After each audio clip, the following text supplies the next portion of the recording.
New York, une ville bâtie par les immigrés. Ici, plus de 500 000 clandestins travaillent chaque jour. Parmi eux, de plus en plus de Français. Il serait 10 000 à New York. Pendant quelques jours, je me suis fait passer pour l'un d'eux.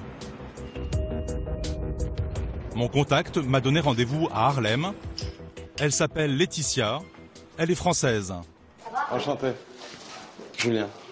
Enchanté. Ça va? C'est elle qui va me donner les clés de la ville, à commencer par un logement. T'as la plus grande chambre. Ouais. Voilà, tu vois tes affaires là, je vais te donner un bout des clés. Et c'est toi qui t'occupes de louer les chambres, c'est ça? C'est moi qui manage l'appartement, qui fait les contrats, qui... Voilà. Ouais. C'est ce que je veux dire. Mais déjà, je te dis, ça c'est vraiment pour 15 jours parce que ça part comme des petits pains ici, hein, les chambres. Ah bon? Ah ouais, c'est français. Laetitia ne me demande aucun papier, ni aucune garantie, juste le loyer payable d'avance.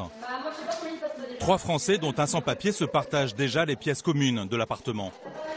Tu vois, ça c'est la cuisine, et ce qui est bien, c'est qu'il y a le jardin. Et il y a beaucoup de Français qui viennent comme ça sur New York? Ah, il y en a beaucoup. Il y en a beaucoup, bien sûr. Moi, je travaille en général avec des Européens. J'ai 30 appartements, je fais que ça, que du short. Je me présente alors comme un jeune Français à la recherche d'un emploi. Qu'est-ce que tu vas faire ici? Enfin, qu'est-ce que J'aimerais bien choper un boulot. Quoi. Un boulot dans quoi? À mon avis, ça va être la restauration. Là, c'est bon, la saison elle commence, quoi. Si t'en veux, il y a du boulot, quoi. J'ai pas de visa de travail. Ah, ben ça tout le monde.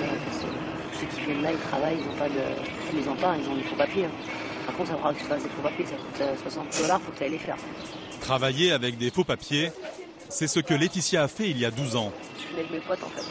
On est venus ensemble, on a pris un appart. Puis après, chacun a commencé à bosser. On s'est intégré, quoi. Et tu bossais, t'avais pas de papier? Tu vois, pas de papier. Tous ceux qui sont venus sont tous restés.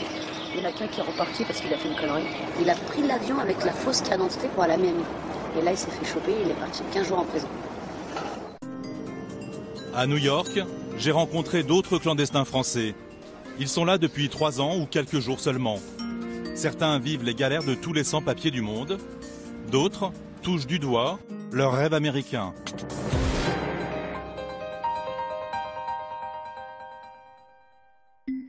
Mon enquête commence sur les sites destinés à l'expatriation vers les États-Unis. On y trouve des messages de Français illégaux aux États-Unis, des forums sur le mariage blanc et même les profils de Français candidats à l'exil mais sans visa de travail. Sur un de ces sites, je suis entré en contact avec Clémentine et Cécile, 2 candidates à l'immigration illégale. 2 Françaises qui vivent au Canada, à Montréal. Vous partez dans quelles conditions? Conditions sans papier. Travailler aux États-Unis sans papier, c'est rentrer en tant que touriste en fait. Et puis, c'est essayer de trouver des petits jobs au black. Et c'est ça, en fait. Donc c'est être dans l'illégalité totale. Voilà. Pour elle, New York est un rêve. Mais pourquoi le New York Times? New York. American Dream. Qu'est-ce que je te dise? Rien d'autre à dire. C'est à Montréal que je retrouve les 2 jeunes femmes. C'est la veille de leur départ. Avec une amie, elle prépare la valise de Cécile. Bon, c'est parti, on trie quand même. Il y a des trucs qu'on enlève, mais pas tout. Pour ne pas éveiller les soupçons, elles ont choisi de voyager léger. Je voudrais des choses pour pouvoir travailler, bien sûr. Et puis, je voudrais aussi un petit peu de choses pour faire la fête. Et puis, pour... Je comprends pas. Pour profiter de la ville, c'est vrai que là-bas, ils ont tendance à être un peu tout stylés. La dernière fois qu'on y a été, on s'est dit, ok, il y a un petit décalage, t'as pas trouvé? Partir travailler à New York, elles en rêvent depuis 6 mois. Non, mais elles nous bouffent les oreilles avec leur histoire de New York, là. Mais elles n'ont pas toutes les 2 les mêmes motivations, mais dans les 2 cas, elles ont vraiment envie d'y aller, quoi. Et puis d'avoir autre chose que ce qu'on a ici, quoi. Donc c'est cool. Moi, je trouve que c'est une bonne idée. T'as envie de vivre au moins quelques temps là-bas pour vraiment ressentir la ville, puis c'est ça, j'ai envie d'avoir cette expérience-là. Clémentine quitte son poste de secrétaire médicale et rêve d'être maquilleuse pour enfants. Cécile, qui est assistante photographe, vient de perdre son emploi. Tous leurs espoirs professionnels, elle les reporte maintenant sur leur aventure new-yorkaise. Et j'aimerais bien trouver quand même un emploi en photographie. Après, Je vais postuler ailleurs parce que j'ai pas envie de dépenser non plus, de rester longtemps et de dépenser trop d'argent en étant inactive. Je vais postuler aussi comme serveuse ou comme barmaid. C'est un peu ça l'idée. Quelques heures avant le départ, famille et amis les attendent pour une petite soirée d'adieu. L'ambiance, jusqu'à la musique, est inspirée par New York.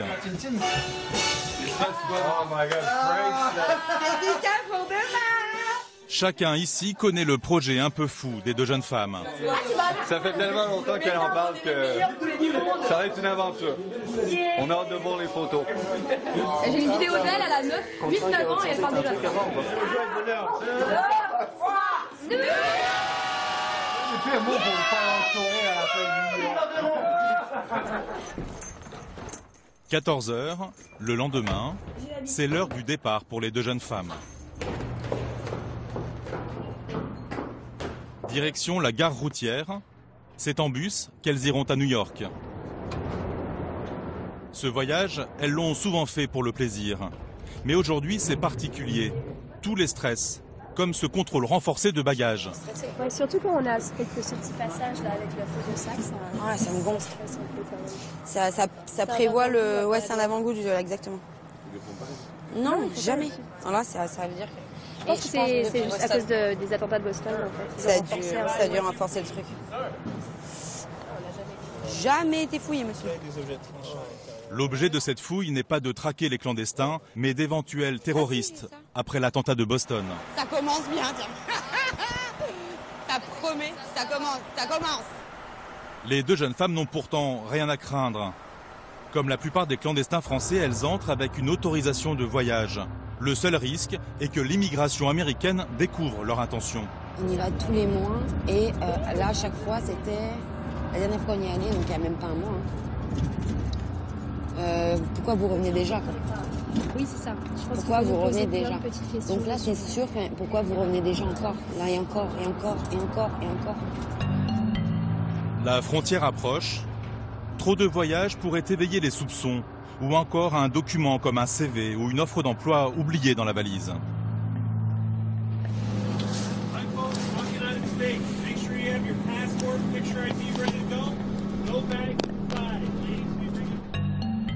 Chaque valise est fouillée, chaque passager est interrogé.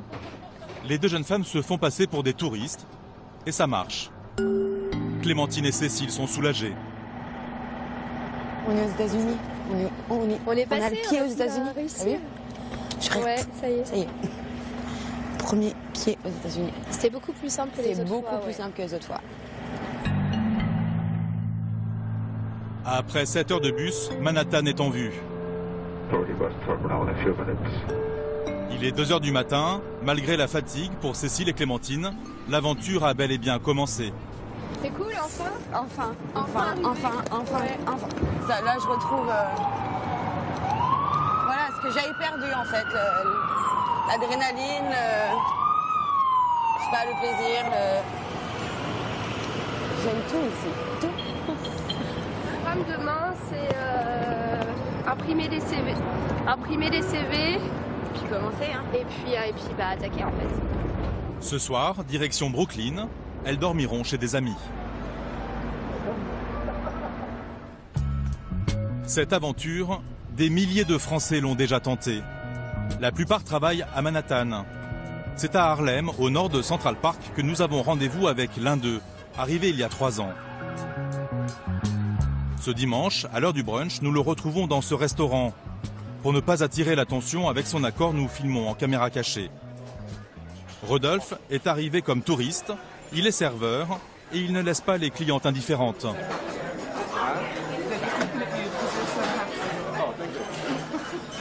What did you say? So just looking at him because he's so handsome. Malgré les apparences, tout ne va pas si bien pour Rodolphe. Son patron lui a retiré les services du soir les plus rentables en pourboire. Il m'a enlevé tous les chiffres du soir. Il m'a mis 84. Nous le retrouvons après son service. Dans ce restaurant, Rodolphe est sur la sellette. ça le truc, c'est qu'ils veulent me virer. Parce qu'hier, pendant le service, sorti, j'ai fumé une cigarette derrière là-bas. Mais pendant le service, il y a des gens qui boivent le soir jusqu'à ne plus savoir servir les clients tellement qu'ils sont sous en plein service. Et ça, vous en dites quoi? Ils font 3 fois plus d'argent que moi parce qu'ils ont que le soir, ils ne travaillent pas le matin. Et je vais commencer à chercher un nouveau travail. La galère new-yorkaise, Rodolphe connaît. Quand il est arrivé aux États-Unis, cet artiste a pu réaliser son rêve, ouvrir un magasin de t-shirts dont il dessinait les motifs. Mais il a fait faillite, depuis il fait comme il peut. Il y a eu ces moments où je me suis retrouvé, j'avais strictement rien. $100. $100 où tu es là, où le seul truc que tu fais, c'est de te poser la question comment tu vas manger aujourd'hui. Mais t'as quand même pas dormi dans la rue? Non, jamais. Je me suis toujours démerdé pour payer là où je dors, au moins ça. Sans papier, sans argent, Rodolphe vit comme un exilé. Il n'a pas vu sa famille depuis 3 ans. Demain j'ai envie de rentrer, je prends mon billet, je rentre. Ça c'est aussi rapide que ça. C'est pas compliqué de rentrer? Non, peut-être difficile de revenir. C'est pas la sortie comme on dit le plus dur aux États-Unis, c'est l'entrée. S'il rentre en France, l'immigration américaine découvrira son statut de clandestin et il ne pourra pas revenir aux États-Unis pendant 10 ans. Rodolphe se sent new-yorkais, mais sa seule crainte, c'est la délation. J'ai beaucoup de potes américains. Et ils le savent? Non, mais je leur dis pas. Enfin, je vais pas crier sur le toit de l'Empire State que je suis illégal aux États-Unis quand même. La règle d'or pour les clandestins, n'en parler à personne. Alors des amis dans la confidence, Rodolphe les compte sur les doigts de la main, ce sont des étrangers comme lui. L'un d'eux, en situation légale, lui a donné un coup de main pour ouvrir son compte bancaire. Il n'est pas à mon nom. Il est au nom d'un pote à toi? D'un pote à moi, d'un pote sûr. Il a remis un compte à son nom, il a remis la carte directement. Écoute, j'ai ma carte, j'ai mon chèque, je le signe. Un chèque de $600 pour 3 jours de travail. Un compte en banque qui lui permet de ne pas avoir trop d'argent sur lui. Je vais mettre ça dans le compte qui me sert des petits achats quotidiens comme les transports de train. Tu as mis de l'argent de côté? Toujours. Depuis l'accident qui s'est passé à mon magasin, toujours, ouais. Donc la meilleure des choses quand tu as un travail, c'est d'essayer de coffrer le plus d'argent que tu peux. Depuis 3 ans, Rodolphe déjoue les services de l'immigration.